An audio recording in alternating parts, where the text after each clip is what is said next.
Hello, my spooky friends. This is John, your host of the Paranormal podcast, Dairyland Frights.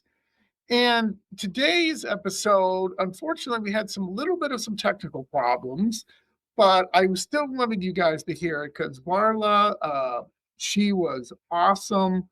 And she just talks about witchcraft and plants and magic. And it's just a great episode. So I hope you enjoy the episode. I will have Varla back on again. And again, stay spooky. Welcome to Dairyland Frights, the paranormal podcast that covers everything spooky, serious, and creepy in the Midwest and beyond. And today, my guest is Varla Ventura, and I'm so happy because she's a friend of Joe Diamond, who I had on the show. We had a great time, and she said, hey, friend of Joe, friend of me. So thank you for coming on. I really appreciate it. Oh, my pleasure. He raved about you and has said what a great time you had. So always happy to meet new weirdos. Yes, and I am proud of it. One of the biggest things that I think is super interesting to me, at least with Joe, was how he figured something out. Was so great. It was so awesome how he figured my little issue out. Not issue, I should say trick out. I had an issue with my first girlfriend of trying to get her to like me. He's amazing. And he's not only is he just like completely psychic and intuitive, but he's also really funny and just like such a kind soul. So He really is like, he's just always coming from this good place, and he's just so much fun, and he just dumbfounds me like every time. Even the things that I like, he's kind of like, see if you can figure this one out. I'm always just like, I'm like the perfect audience. I'm like, every time. I know. Why would you do that? I mean, I believe in magic, so I'm gullible. I guess. But so too, he's great. And he performed. Have you ever seen him live? No, I have not, but I would like to. He does a number of live shows around the Midwest, a lot of them in kind of the Chicago area, but he does occasionally get to like Madison and Milwaukee, and it's worth people just looking on his website and seeing where he's going to be performing, because he is incredible live, and it's such a fun show. And he does all kinds of shows. He always doing like a Friday the 13th show, bunch of like Halloween he gets booked, but he does shows year round. And they're actually, I want to say like Lake Geneva in Wisconsin is an area that he goes to a lot and does shows at. So I'm not sure of his schedule right now, but anyway, I've seen him live, and he's even better in person. I know. I saw some things online, and Joe just blows my mind. So we're not talking about Joe. We're talking about you. No, Varla. enough about Joe. Enough about that guy. So tell my spooky friends a little bit about you. You have some interesting background. So if you could kind of explain a little bit about kind of, what you do and what you're all about. Yeah. Well, I am a lover of the strange. I was sort of born into it in many ways. My mom is a practicing witch, which is I've come to understand is a little bit more unusual. And we didn't go to church. We went into the forest and foraged herbs, and we went to cemeteries. And I spent a lot of time, doing cemetery picnics and things like that when I was a kid. And I just thought this stuff was like what everyone did. And then as I got older, I realized people were like, they went to church on Sundays and did other, like, I don't know, went to Disneyland. Right. Not that there's anything wrong with that. I just grew up exposed to the psychic arts at a very young age. I mean, my mom put my astrological chart in my baby book before she wrote down my height and weight. It's in my baby book on the first page. Height and weight's on like the third page. So I grew up with, things on the bookshelf like tarot, astrology, Aleister Crowley, Dion Fortune, Sybil Leek, a lot of the kind of occultists who were popular in the 60s and 70s. And my mom always said, she had a bunch of kids. So she said, I never really had time to be a hippie. So I just pursued the occult secretly. And so that was sort of the environment I was exposed to. And, I became even more interested in particular in plants and herbalism when I was a teenager. I started working in like plant nurseries and places like that and studying herbalism. The area that I grew up in had like quite a few renowned herbalists. You could take these classes and these walks and go and buy concoctions and things. Yeah, it was the 80s. It was a different era then. 80s and 90s were really good for herbalism, especially in the Yeah. I grew up in California, so San Francisco Bay Area. Anyway, so that's just was kind of my background. And, simultaneous to all of that, I'd always, writing was kind of the only thing I ever was really interested in doing at school or anything else. I just always wanted to write, and I was always writing and observing. And when I was in my probably like late 20s, early 30s, I put a book idea together, and that was the Book of the Bazaar. And I was like a merging of all the weird things that I loved and writing. And that book did well enough that I continued to write for that publisher. And now this is like my most recent one, Enchanted Plants, I think is my 8th book. The books are all about paranormal, cryptids, creatures. Yeah. Enchanted Plants, a treasury of botanical folklore and magic. Yes. So I don't know. I mean, that's sort of my general backstory there. Yeah. I did a lot of other things, washed dishes and worked in flower shops, ran a landscaping business and waited tables and worked as a cashier.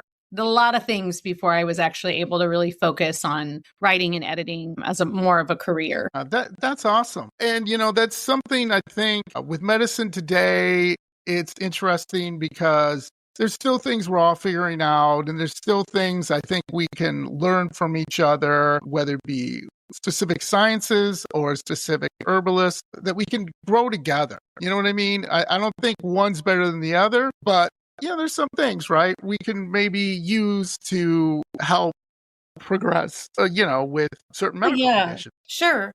Complementary medicine for sure. But also one of the things that I had such a great time doing when I was writing Enchanted Plants was including the medicinal properties, both traditional medicine and how the plants are being used today in modern medicine. And I spent a lot of time reading studies, and I saw sort of an evolution where I would say 20 years ago when I was reading reports like that, it would be like, we're going to just start from the ground zero. In these reports that I was reading more recently, especially over the last 5 to 8 years, the medical community is acknowledging the indigenous wisdom that goes with a plant that may be from a specific area. And instead of just saying, oh, well, we heard this and we're going to see if we can figure it out, it sort of comes from take it as a head start. Like, this has been curing warts for hundreds of years. So just go into it knowing that it has something in it that's going to cure warts. So I thought that was a great shift in terms of, from my perspective, of seeing how these things were reported and how they were further apart from traditional medicine. And now that they're more together. And then the other thing that happened to me is right when my book came out last year, I was actually diagnosed with cancer. And so I started going through this rigorous cancer treatment. But I kept saying, I have a book tour coming up. Can we work around this? Because I had a 2-week tour planned in May in Massachusetts, and the book came out in April. And of course they were like, yep, we're going to make sure you can do it. We're going to plan everything. And, I had a couple surgeries and I had to have radiation, and they were we're going to figure it out. And so you get a team of doctors when you have cancer. You get 5 different doctors, depending on what your, exact diagnosis is. And so for every single one of them, they were all like, oh, so tell us about the book. And so every single one of them, I brought in the book and said, I hope you understand that while I explore this from a folkloric perspective, there's actual medical research in here. And that led to so many interesting conversations, especially for these doctors who are in oncology, which is a healing art. It really is, right? It's they are trying everything they can to give the most holistic approach. And I feel like cancer doctors are the most open-minded because there's always something new that can be discovered. And one of the most effective treatments was discovered in Pacific yew trees. So we know that the plants have the curative properties. And so anyway, it just led to really interesting discussions with medical professionals, with the nurses and the doctors. And it made me feel more hopeful for the way that medicine is going, not in terms of insurance and all of that stuff, but just in terms of, these people were by and large younger than me. Well, maybe one of my doctors was older than me. And the open-mindedness toward a more holistic approach in medicine in general was just really, it was really interesting. And then when I came back after my follow-ups, they were like, we read that. My friends all loved your book. So it's really, it was really interesting to see that kind of, that was unexpected for me, that how much I would enjoy the medical research. Who knew? Science sometimes spends a lot of time proving, what the evidence that was there all along. Hundreds of years we've been using this sap. Go ahead, isolate it. If you're going to be, and that's how it works. They isolate it, they try and reproduce it, they create a medicine out of it that can be widely distributed. But there are so many there's this one fantastic story. Can I just launch into the story or should I wait? Okay, so this is a story of foxglove.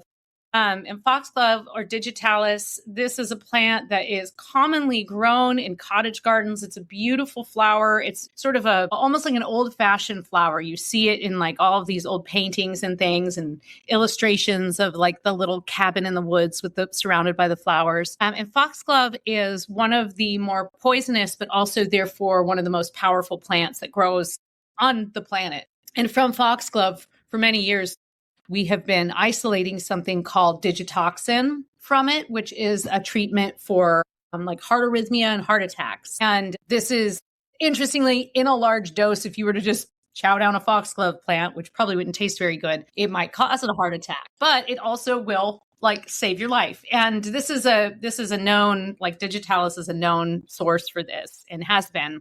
There are a few other plants that have something similar, but it's been used for medicine. Well, during World War II in Britain, all of their digitoxin was coming from, all of their heart medicine from the digitalis was coming from Germany. And that was actually, Germany has always been kind of a larger pharmaceutical, especially like naturopathic pharmaceutical producer. So there's no way to get this medicine from Germany for obvious reasons. Right? World War II, Germany is bombing England. And so the British government formed something called the British Vegetable Drugs Committee. That's what it was called. And they enlisted, and there were a couple of plants that were involved, but they enlisted all of the, anyone who wasn't fighting. The whole victory garden thing where you were encouraged to grow your own vegetables and grow your own food. So this was a medicinal garden, and they put to task the women and the children and the old people to cultivate and harvest wild and cultivated foxglove, digitalis, and harvest it and bring it to a distribution place where the botanists and the medical community worked together to reproduce the medicine at a facility in England. And because of this, they never had a shortage of that medicine during the war, which is amazing because, it was kind of a long war, and it's a bit of a process to produce it. But I just love the idea that, all the little old ladies are out there gathering foxglove, and, and it was an official way to help the war effort. They also studied rose hips, I guess, because rose hips are extremely high in vitamin C, and scurvy was an issue again, or just lack of vitamin C because you're not getting the imports that you normally would during the war. So you're not getting the fresh citrus and things like that from Italy or Asia. So they were harvesting and studying rose hips to try and reproduce those into a pill that you could take, which we have today. You can actually take rosehip vitamin C, but that was an effort of the British government. And I'm sure there were other plants that they studied too, but those are just two that just fascinated me. Yeah, or it just has a lot of side effects. Everything has a lot of side effects. And so sometimes the natural remedies can counteract those side effects. Now, to be clear, in my book, I do talk about ways that you can use the plants both in magic and medicine, but I don't provide any recipes or any advice on how to do that. I do have an extensive bibliography in the back because I have an extensive collection of books about, I'm a big fan of David Hoffman's book of herbalism. It's very clear. It's very straightforward. Anything by Rosemary Gladstar. Those are people, Kemi McBride, those are people whose herbal wisdom I trust. So just just so you know, like I point you in the direction, but if you want to really explore those plants in greater detail as a medicine, then you want to go the path of an herbalist, which I'm not like a certified herbalist. I know a lot about plants and a lot about plant medicine, but I don't really prescribe to people. However, I am willing to, cause a harm or vengeance if you need. Like I said, any friend of Joe Diamond's is a friend of mine. Oh yeah.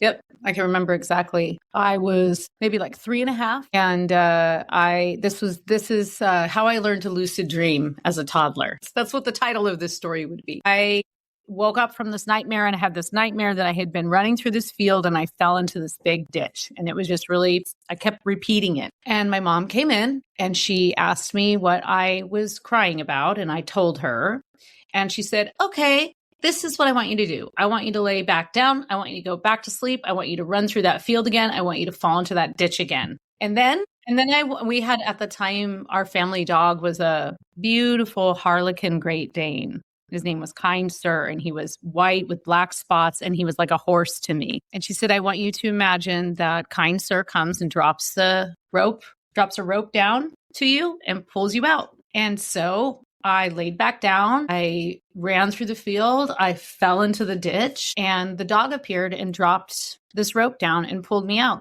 And that's when I entered into my consciousness that I had control in my dreams. Now, it took me much longer to understand that that was lucid dreaming and to actually apply that in my own dreams. And I generally really lucid dream most nights. Sometimes I just check out and I'm usually even the times when I check out, I know I'm dreaming and I say, let's just see what happens. I don't want to try and make any decisions right now. So that was a very early experience for me that I think was very formative. I remember seeing ghosts when I was pretty young. And see, I was fortunate because my mom didn't come in and say, was just a dream. That was just your imagination. There's no such thing as ghosts. She never said that. She would ask me questions.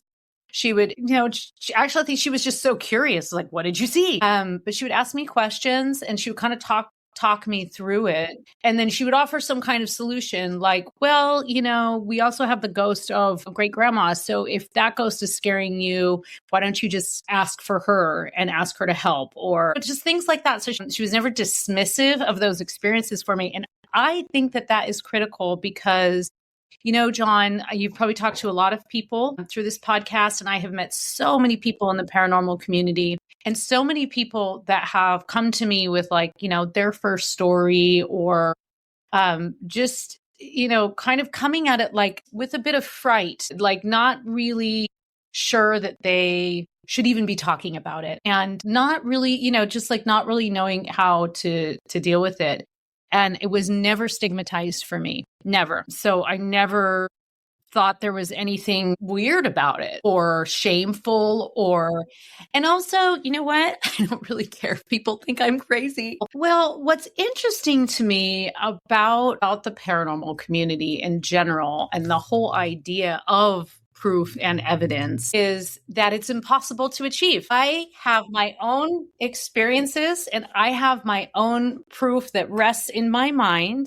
And I have the choice when people are telling me their stories to believe because I too have had a similar encounter. I mean, I call myself a supernaturalist. Like I don't really rule out anything, right? There's a lot of possibilities out there, but that doesn't mean I believe everything that comes at me. But this insatiable need for proof, and this is very true in the paranormal community, the quest for cryptids, looking for these magical creatures, which I do believe exist. But it's like the greatest trick on earth because you never actually will be able to prove it. You can show some things, you can experience something with another person, but you're never going to have tangible proof. You're not going to be able to do you're not going to show me under a petri dish ectoplasm. It's something that we will never be able to prove. And to me, that is the most appealing aspect of it, because we continue to encounter things. We continue to talk to people who've had encounters. We continue to talk to skeptics who say, well, like, what kind of evidence do you have?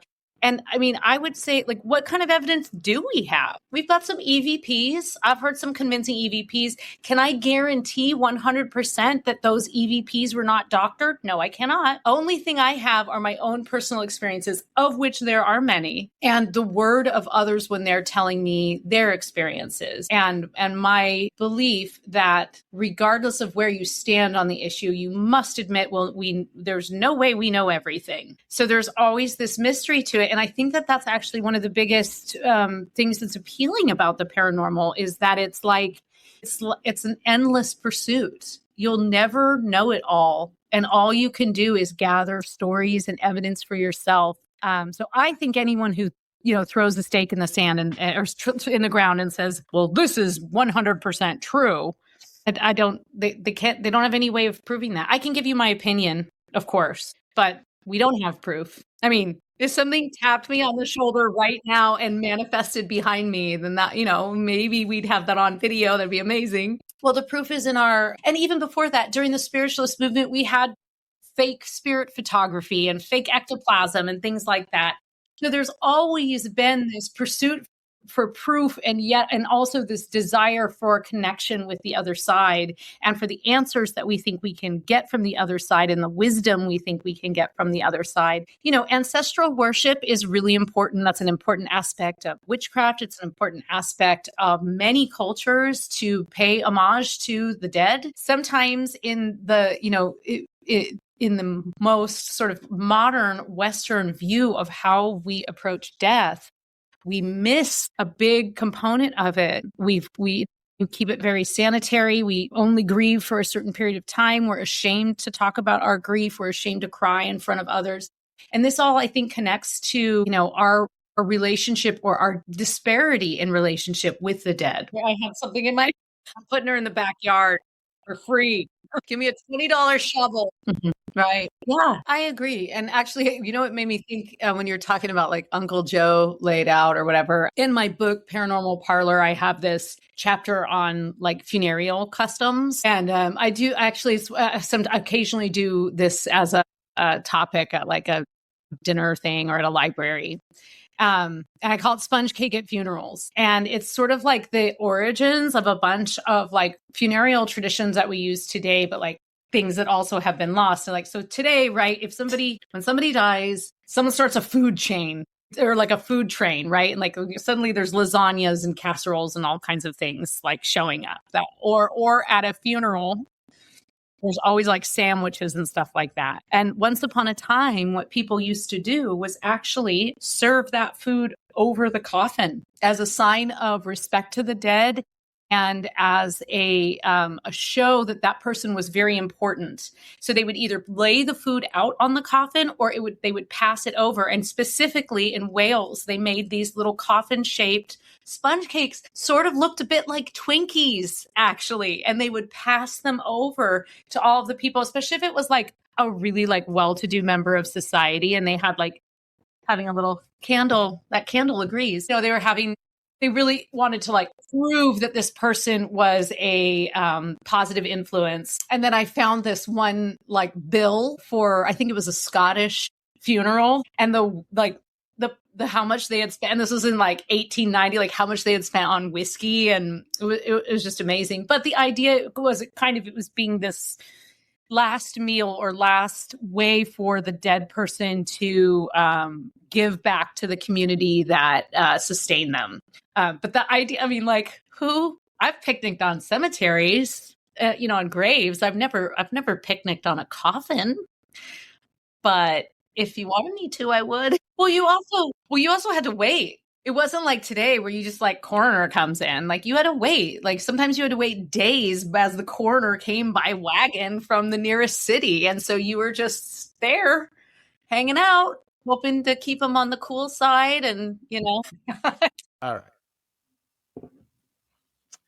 So the topic today is witchcraft, and Varla, I thought, could really help with this because her mom is a practicing witch, and she told me she can help me if I need to get back at people, right, Varla?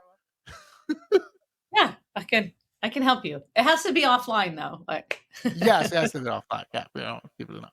So I'm just going to get right into the topic, and then please, whenever you want to chime in, please chime in because I think this is a really interesting topic. So witchcraft, as they say, is a diverse, often secular practice involving the manipulation of energy through ritual spells and nature-based traditions rather than a single religion. So modern witches, such as a green witch or a herbal witch, or they saw a kitchen witch, I think is kind of funny. Basically, my research said that it focused on self reflection and nature, while historic witches, like in the Salem trials, were often targeted for being nonconformists. So I Mhm. thought the research was kind of funny. They said green witches are nice. They should not be having any issues. Uh, but the Salem witches were bad, who, by the way, they were innocent. So what do you Right, think of right. that definition of a green witch? I mean, well, so first of all, let's add the caveat here that witchcraft is not a crime. Correct. So people who have been historically killed for so-called practicing witchcraft were innocent. Um, Correct. so just for the record. So I would say like a green witch, yeah, there's so many different variations on what it means to be a witch. Generally, people identify as a green witch if they lean heavily into the use of plants and plant magic for their. Can you hear my dog barking in the background right Yes, that's now? She okay. just started Yeah, going that's okay. crazy. I'm sorry. This is why I usually use headphones. What can you do? They're wolves. But yeah, Yeah. so as somebody who leans heavily into the use of plants and plant magic for the outcome that they desire. So, for example, let's say you wanted to do a full moon ritual. If you're a green witch, you're going to be very focused on, if possible, doing that outside and then integrating plants that give you the desired effect. So, full moon, you're trying to magnify something in your life. So there are certain plants that are in tune with the moon. So you would go for some of those plants, but then perhaps, like, let's say you're really trying to bring love into your life. So then you're going to get some love plants and you're going to make a little concoction or some kind of incense. And that's going to be like kind of the focus, the main anchor for your magic. Not everybody practices like that. And there are many, many different kinds of witchcraft. There's Wiccans, which are kind of like the modern pagan amalgamation of a bunch of different beliefs. There's Alexandrian. There's many more sort of like formalized covens and ways of practicing witchcraft. But with the green witch, I think it overlaps into many different categories because it really is about somebody who is using plants, both in ritual, but also in kind of just like they tend to surround themselves with those. And whenever possible, I mean, there's plenty of urban green witches. They're the ones with the secret gardens on the rooftops. Yeah, exactly. So I found two things here I thought was really interesting. And I don't know if this pertains towards green witches in general, but one of the things they said in witchcraft is the rule of three, which is also Yes. called threefold law. And basically, it is a principle stating that any energy or action or a practitioner puts out in the world, positive or negative, will return to them magnified threefold, acting like a form of karma. Is that true? Is that So the threefold law is something very widely spoken about in witchcraft. It definitely was something that was sort of brought about during the Wiccan movement, which was more of an amalgamation of different belief systems. There are a lot of witches that subscribe to that, the threefold law. Whatever you do comes back to you three times. Three is a very powerful number in magic in general. Whether it's really a tenet of witchcraft or where it came from is not really like we don't really know. Some people say, there's the Gardnerian witches who follow the teachings of Gerald Gardner, and he had some very specific ideas about laws and ways in which you follow witchcraft. But the great thing about witchcraft is that it's an intuitive art, and so no one can actually really tell you or teach you how to do it. They can teach you how they do it, and they can encourage you to open your own mind and abilities up, and you can find people that you connect with and learn from them. But it's not really like, there aren't really any rules of how to do it. If there are, then and you don't like those rules, find a different fraction. There's just different kinds of practices. So so the threefold law, that's something that's talked about a lot. It's your basic do unto others as you would have done to you. Yeah. So, and some people really hold tight to that, and they say things like harm none, Right. which is great, right? That's great. Yeah, you But should. not everybody believes that is necessary. Yeah, exactly. Exactly. So, And the different approaches. yeah, yeah, absolutely. And that's a good thing, right? We all have to look from different angles and everything like that. I kind of So feel like this also is my belief. Harm none yeah. unless you harm my bestie, and then I will harm you back. I like that. I like Yeah. that. That's awesome. So the other thing too, I thought would be interesting to kind of bring up too, is the four pillars of witchcraft, also often called the witch's pyramid or cornerstones of magic, are to basically, these are the four, are to know, to dare, to will, and to be silent. And it's Mhm. representing the fundamental skills for magical practice. And all these are kind of identified with different occult traditions, older occult traditions, and they guide practitioners in acquiring knowledge such as air is wisdom, acting courageously, that's water, faith, focusing intent, fire, will, and maintaining secrecy and grounding, earth, silence, to manifest their Mhm. goals. So, is there some truth to that, or kind of explain that a It's little bit? really it's really applicable to almost any aspect of life or belief system if you think about it, right? To know, to will, to dare, and to be silent. It's like you got to know when to hold them, know when to fold them, right? So to Yeah, know is right. I mean, Kenny Rogers had it.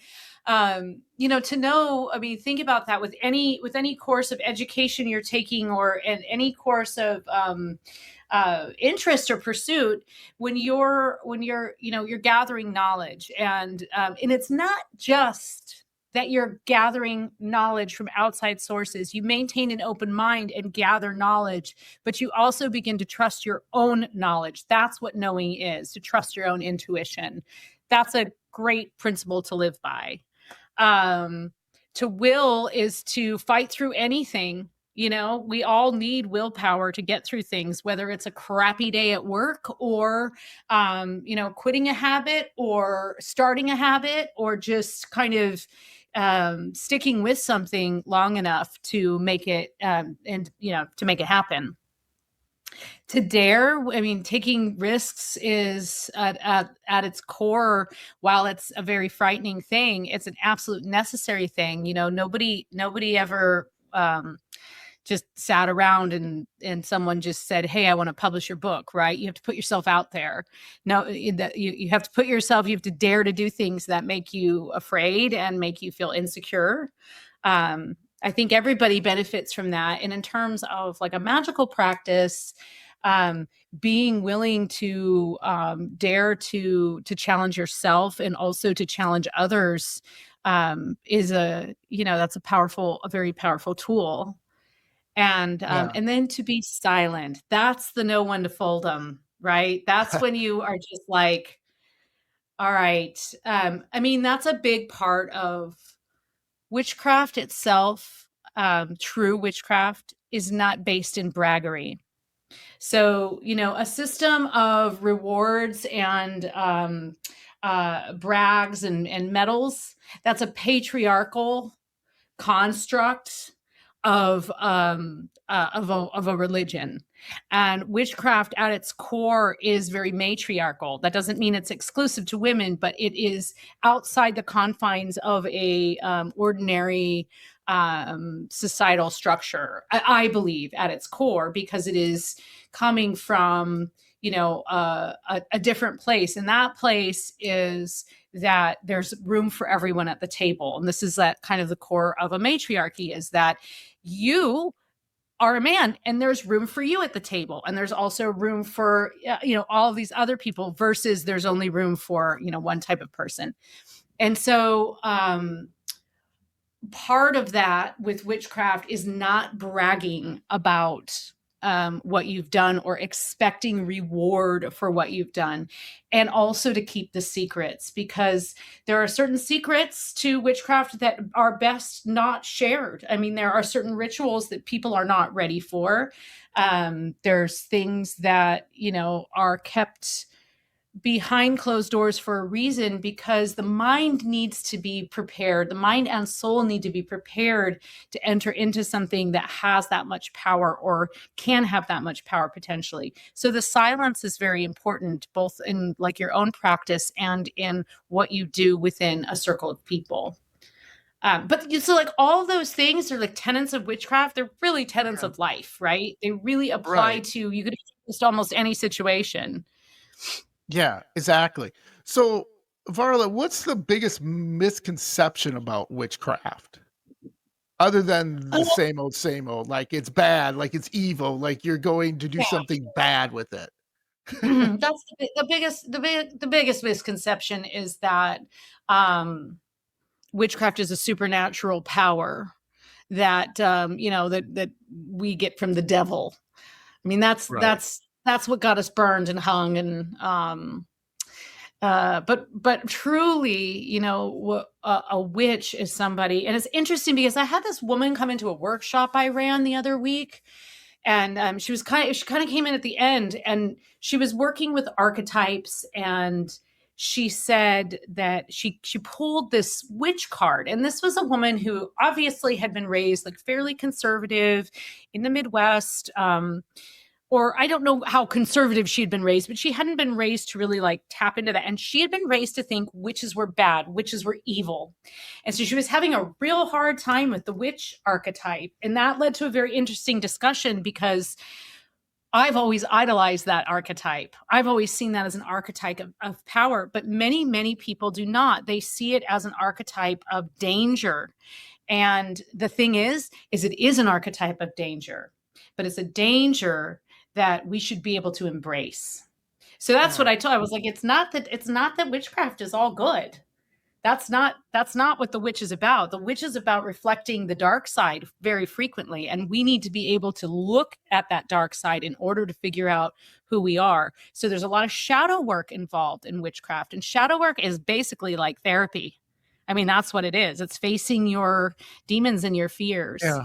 And using rituals to get through it. So I would say like that's the biggest misconception. And then the other thing that is often misconstrued is just that like all witches are the same, or that all witches are Wiccan, or that Wiccan and witchcraft are the same thing. And that's, I'm very open. I just kind of do my own thing. I'm just sort of I was born this way and this is what I do. And I like to learn how other people do things. I've never gotten into like anything very structural, because I don't thrive in structure. I thrive in chaos. So that's just kind of how I am. But I think like that, the concept that it's one size fits all is very, very different. And I have many friends that are witches, or don't necessarily identify as witches, but are witchy and use like herbs. And it's like this knowing when you see someone. And it was just very interesting encountering that woman, because I looked at her and I said, well, I hate to break it to you, but you're already a witch. And she had this moment of like fear. And then I was like, do you know things before people tell you? Do you have a thriving garden? Do animals love you? Sorry, lady, you're a witch. Yeah. Join the club. It's pretty great. Yeah, exactly. Exactly. Yes. So one of the other things I think, you know, I don't like this, but let's be honest, they kind of classify people and different groups in a different way, and witches are no different, unfortunately. So there are other classifications I thought was really interesting. So the arcane versus the divine. So the arcane Hmm. really simply is learned formula based magic. And that's what I got from my research. The divine is So, more faith based, excuse right, me. Uh, right. and then of course, white versus black magic. White being helpful, black being harmful and selfish, and then source based magic from the body, spirits, or Hmm. mind. So those are three simple classifications. Do you have any thoughts on them, or maybe a new classification? I mean, that's one of the things that I love about people that I know are witches and maybe practice very differently than I do, but kind of have the same default core is to ask them, if I'm in a bind, what would you do in this situation? There's nothing like calling up a good witch and they say, all right, who do I need to kill? Like, what do I need to do here? Um, but like just asking, like some people do a lot of body work. Other people need tools, need physical. They like to have their wand, they like to have their staff, and they need those things to represent because we all have different personalities, right? Like we all have different needs. A lot of people will use their body as those tools, or do energy magic. And those are especially witches that have been practicing for many, many years and don't really need the tools anymore to tap into that like divine space. I mean, I think you've got, as far as like arcane knowledge, I mean, that's book learning, as best you can get it. And while there are many, many occult texts, um, you really have to read between the lines. I have Right. extensive volumes, and it's not without bias. So sometimes the arcane knowledge is damaged along the way. But I recently found a whole group of rituals, very specific spells on how to become werewolves, how to become a werewolf, Oh, very specific. So that was really exciting. So I'm all for the arcane knowledge. And then with kind of like with divine, that is, it's almost like, if you've ever tried to meditate, yeah. or like that is really allowing yourself to clear your mind and really focus on believing. And I think we all need a little bit of both. Like some people don't like to read about, they don't like to read about witchcraft. They want to just feel it. So I mean, I think like probably the other classification that's in there is just like the, kind of like just the intuitive, the witch who is a witch without necessarily needing the label of witch, without necessarily needing to be a leader in a community or run a coven or work together, but just those individuals who are, intuitively using their psychic intuition, their natural inclination toward healing, and using that as a source of power. And so I think like, I mean, I think we really do need to be in our witch era. All people do. This is the time, because this is how you, like, witches fight back against tyranny, and Yeah. that's pretty critical these days. So yeah, I mean, I don't know. I'm not a big it's funny because I'm a plant nerd, so I'm totally into classifying plants. I will classify Sure. plants until I turn green. But as far as classifying like forms of magic, it's just so unquantifiable for me. I can only speak to like how I practice it and what I believe in. And I love when my thoughts and beliefs overlap with others enough that we can kind of glean something from one another. Yeah, Which is why exactly. it's important to have like gatherings and classes. And, the older I get, the more I want to learn from people. I don't know if you've experienced that, but when I was young, I Yeah, just wanted to find everything out for myself. And now I right. kind of just want someone to tell me or Exactly. maybe do it for me if Exactly. possible. Oh, that's the best if we can have that, right? That's the best. Yeah. Oh, So okay. as Oh, we yeah. Great. yeah, as we wrap up here, Varla, what would you say to someone who is interested in witchcraft and looking to, maybe I don't want to say become a witch, but you know what I'm saying, like want to study it a little bit more and learn from it. I think if you're considering studying witchcraft, you already are a witch. So too Oh, okay. bad. You're just in the cult already. So I think there are so many wonderful resources out there. If you're interested in plant magic, I always leaned toward not necessarily the plant magic books, but like the botany books and the books that were more about medicinal herbs. And then would be able to sort of integrate those into what I thought I needed. I'm a big candle magic person, as you can see. Yes. I mean, there's nothing like carving a name in a candle and just burning it to the ground. That's simple, easy magic, color magic. So I think like kind of just it, okay. I highly recommend anything by Raymond Buckland. That was one of the first authors that I ever read. He was incredibly authentic. I worked with him on a couple of books. An absolute charming man, and he has all kinds of. He just makes it possible to understand. It's like Buckland's Big Book of Witchcraft, and he breaks it down for you, and he gives you history, and he tells you, and it's very simple and easy to understand it. So he was not a gatekeeper. That's one thing I can't stand as a gatekeeper. And you see that in the paranormal community less and less now. Yeah. But, those people who are threatened and so they don't want to share their knowledge. And again, with that sort of thinking of that more of a matriarchal approach, there's room for everyone. There's room for all the ideas. There's room for sharing.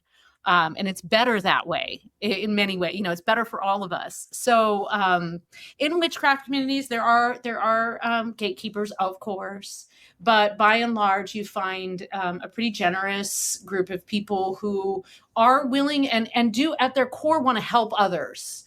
They really do. Even if they kind of, get annoyed, they still, people do come at it from like a healing perspective. The other thing I would just say is that because so many people who enter into witchcraft are sensitives, empaths, and healers, is to just be very cautious entering into it to preserve your own sense of well-being and grounding, and whatever, find out what that needs to be from you. Maybe learn some of those rituals from a teacher to keep yourself protected and focused, so that you don't give all your energy away and you don't absorb other people's burdens, that you're actually able to help them and then release that, because that's a mistake that we all make in the beginning, is thinking we can fix everyone and not preparing ourselves for the emotional impact of trying to heal someone. Yeah, that is great advice. I really appreciate it. So this hour flew past. Again, I could talk to you for hours, Varla. This is so much. We just scratched the surface. So I'll have to I have you back know. on so we can talk a little bit more about it and everything. But if you could tell my spooky friends, what do you got going on? Where can they find you? All that good stuff. Oh, yeah. Okay, well, so coming up, let's see, I will be at the Nebraska Bigfoot Conference at the end of Nice. April. I will be in Massachusetts for 2 or 3 days in the beginning of May, doing some book signings. I have a few things around the St. Paul area. I'm actually a finalist for the Minnesota Book Award, so I will Oh, be at a meet the congratulations. finalists. Yeah, thank you. It's a big deal. They don't usually have books with magic in the title on that list, so I'm pretty, you know, representing. And on March 21st, there's a free event at one of the St. Paul Public Libraries. That's where you can meet all of the authors, all of the finalists for the Minnesota Book Awards. And there's all these panels and there's all these incredible writers that are there. So I'll be at that. You can look on my website, varlaventura.net. And that's where I'm a little overdue. That's on my list tomorrow during a snowstorm, is to update that website. I have a new book coming out in October, so that's pretty exciting. And I'll be doing another tour. I'll be out in Vegas for a few days doing some book talks. I'll be in California doing some book talks. So just kind of going all over the place, doing book talks mostly based on Enchanted Plants, which is my most recent book. I have a lot of variations of like lectures and stuff that I do from that. And then my new book is called Rotten Botany. And and that's coming. It's actually available for pre-order now. And that book is basically a collection of all of the weirdest plants on Earth. So you've got plants that smell like death. You've got plants that strangle other plants, plants that eat animals, the whole gamut. And I had a lot of fun writing that. And that's coming out in the fall. So I love it. I love it. Zed, you're a busy woman, but it's all awesome and fascinating stuff. I couldn't ask for a better guest to talk about this. A lot of subjects I don't know a lot about. And now I've learned so much and I want to learn more. So thank you again, Varla. Everybody, don't worry. Varla's links will be on the episode and in the show notes, so you can get a hold of her, ask her some questions. Right? They can feel free to reach out to you. Absolutely. And, yeah, that's awesome. Well, thank you again so much, Varla. We'll have to do this again because you are welcome back anytime. Thank you so much. It was an absolute pleasure. And everything Joe said was true. Oh, thank you so much. You're a sweetheart. All right. Well, thanks, Varla. And we'll talk later. Stay spooky. Bye. Bye-bye.